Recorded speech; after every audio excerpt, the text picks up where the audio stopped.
Our party approaches a small town, passing by fields and pastures with broken fences. They notice the town's palisades are visibly damaged and see villagers busy repairing. A town elder approaches and asks if our party has seen traces of a giant that rampaged through the town carrying a giant stone. It was a miracle no one got injured. They managed to put enough spears and arrows into the giant so that it ran away. So the elders ask our party to pick up the trail of the giant and make sure it doesn't return. Our party can spot him in front of its cave, tending to its wounds, pulling out arrows and applying a healing salve. Next to it stands a rock with runes carved into it that give off a faint glow. If someone can read the giant language, they will notice it's a memorial to his ancestors. If they talk, they learn the giant just wants to plant a memorial stone to honor his ancestors who are buried under the city. It's happy that people live there now, as it will give its ancestors entertainment watching the busy town. The party could find an arrangement between the city and the giant, maybe a position as town guardian, or help with rebuilding and expanding the town. If they found a happy end, you could later return your party to the town and find it flourishing with the help of the giant, showing the impact our party can have on the world. Our party meets a woman running away from chattering imps. She stumbles and the imps buzz around her screaming, "Pay up! Time's up! Pay what you owe!" Should the party intervene, the imps will defend themselves or try to run. The woman is thankful and tells them that she got mixed up with an evil warlock. He started to send his minions to collect on the debt. She's scared and desperate, hoping for our party to help her out. A perceptive member might notice her wearing expensive clothes and that she hastily tucked away some jewelry. Says if she doesn't pay up, the warlock would take her soul as payment. Our party can go and meet this warlock, who lives not far outside of the city. The warlock's tower is surrounded by fields, in which children of different ages work. Imps fly around guarding the place. They aren't hostile until someone approaches the children, telling them to keep away and leave this place. Should the party ignore the warnings, they attack and call the warlock for assistance, who will attack as well. The children will all run inside the tower, hiding.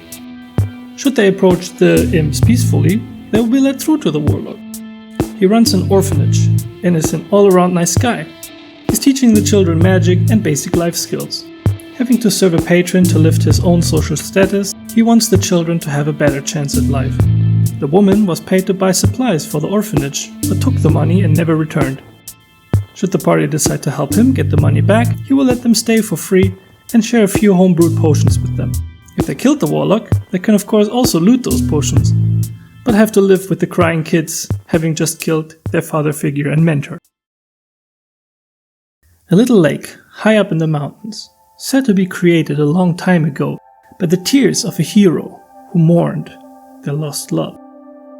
Miraculously, the lost love stepped out of the pool, restored by a god touched by this display of devotion, or so the story goes. Over the years, the desperate and heartbroken have come here to grieve, adding their tears to the pool, hoping to receive a similar miracle, but very few return, and those who do seem changed. Something's lurking in the lake, and it's taking advantage of these lonesome travelers, showing them visions of their past mistakes, lost loved ones, and bleak futures, filling its shores with their tears, and when their will is weakened, pulling them into the lake, drowning them. Our party can stumble upon this lake, or is sent to it by following someone who left to seek it. They too will have to test their wisdom as the lake tries to pull them in. An investigation check reveals dead bodies at the bottom of the lake, their eyes transfixed on whoever is watching them.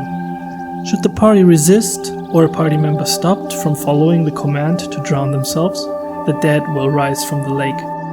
Tears still streaming down their face, the drowned choir will invite them to the depths, telling them to give up and give in to their despair. Should they survive, a nice reward awaits them at the bottom of the lake, a magic item that is responsible for the lake. Left alone at the bottom, it wanted company. Being lonely all these years turned it insane. The sorrowful visitors being its only company, it called to them. Removing the item dispels the lake's luring powers.